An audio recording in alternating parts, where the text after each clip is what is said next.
Hey guys, how you going? It's Mike from Foresight Systems. So you've had a bit of a play with our hourly rate generator. So I just want to run through what we do once we've calculated this rate with our customers. We actually input into a little quoting tool that allows them to quote really accurately. So I'll just run you through how we do that. I'll just share a screen with you.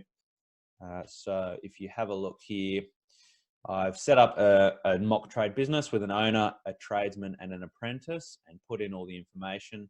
And it's produced an hourly rate for us of $58.69 an hour. So it's important to understand how we've put that rate together. So I'll quickly rehash. We can see here $46.85 of that is for salaries, super, and workers' comp, and then the $11.83 is for our overheads and profit. Now, even though we supply one figure to our clients, we still need to understand where the profit for the business is coming from. So I'll show you how this tool helps us with that. So let's open the quoting tool now.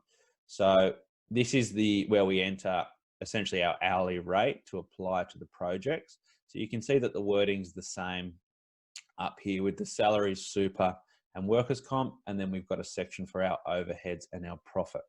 So we just put those figures in there. So 46.85 and 11.83. So 46.85 and 11.83. And I'll come back to why that's important that we've separated that figure, because the system's actually going to provide us some information as to how much profit we're going to be making on the job. And that's going to come from this item here, the 11.83.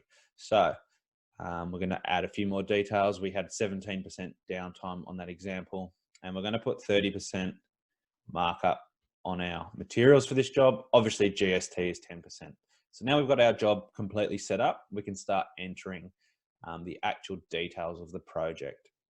So we've got a quote page here I've only allowed 3 items open. We can do as many as required, but I've just done 3 for this example to keep it concise for you. So this is the quote that the client's going to receive. At the moment, you can see that it's blank. So in order to enter our information and our prices, we head to our job info page. And I've just put a few examples of what we might price on here. Obviously, they're going to be relevant to your trade, and any trade can use this tool. But I've just done some here, for example. So let's just run through entering some information for a 15 square meter deck. So we might spend $5,000 on materials. And you can see that's already tallied up to $7,150. Now, what that is that's the amount of money we're going to spend on materials. It's added that cost of goods markup already, and then it's added the GST for you. So you can see exactly what the client's going to get charged in terms of cost of goods. So, and then labor is the amount of hours that's going to cost us to install the work. So let's just say for this project, it's going to take 40 hours. So one person a whole week to do. We pop 40 in there. And as you can see, essentially what's happened there is that we've taken the 40 hours times by the hourly rate that the hourly rate calculator produced for us that covers all our costs and all our overheads. So that's just an example for builders and chippies. Here's one for electricians. So to supply and install 2 downlights, we might spend $300 on materials. Again, you can see it getting applied there with the markup. And then it's going to take us 6 hours to do, to allow a bit of time to run to the supplier and come back and install the work. So that's put that price together for you. And then just a final one, installation of gas line to the property. For a plumber, say, that might cost $1,200 in materials, and it might take a plumber, or let's use the example, it might take 3 plumbers 1 day to do. So that's 3 times 8-hour day. So that's 24 hours in total. So that's taken all of our information. And if we pop back to the quote page, we can see that the wording's been put in there with the associated price. And we know that that price includes our hourly rate and the markup on our cost of goods. Now that's important because we now know that that hourly rate covers all our business overhead. So everything is covered to this point. Now, so we've got a total price here of $13,800. Now, what we typically see in the industry is that Clients will rarely just accept a price on the spot. Some will, they're our ideal clients, but some won't. So typically people are going to get other quotes. Now, if this customer was to come back to you and say, hey, we really like you, we really want to go ahead with you, but we've had some other quotes, and we've had someone come in at $12,000 and you're at 13,800, but we really like you, we really want to go ahead with you. Now, first things first, we never just drop our price. We should reduce the scope. If the client's got a budget of $12,000, we reduce the scope rather than reducing the price. And the reason they want to go with you over the other person is because they like you, because you've provided a good service. So why should you reduce your price in line with someone that doesn't provide the same service just because they're cheaper than you?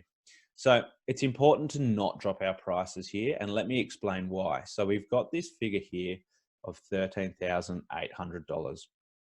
Now, if we were to go back and have a look at our key metrics here, which is where we entered our hourly rate and things like that, what's happened is as we've put together the job, this here has put together a really nice breakdown of what is involved in the job.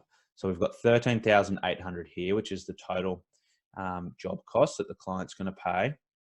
And then we've got the cost of goods or the cost of materials here. So we're going to spend $6,500 on materials to complete the project.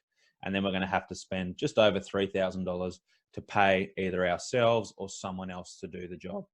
Now, after all of that, we're going to be collecting $2,778 in profit. Now, that figure's come from entering this number up here correctly and also collecting the markup on the cost of goods.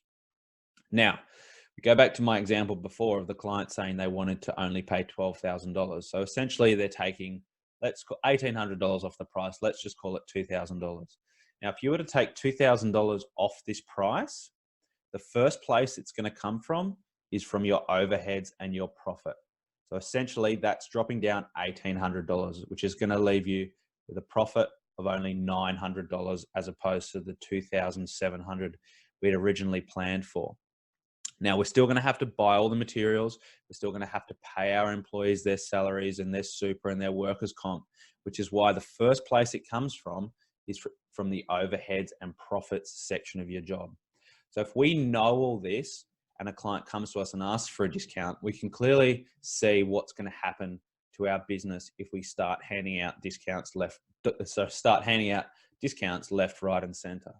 So by entering all this information properly, we know we're providing the client with firstly a fair quote, but also a quote that's going to cover all of our costs, and we know we're going to make some profit.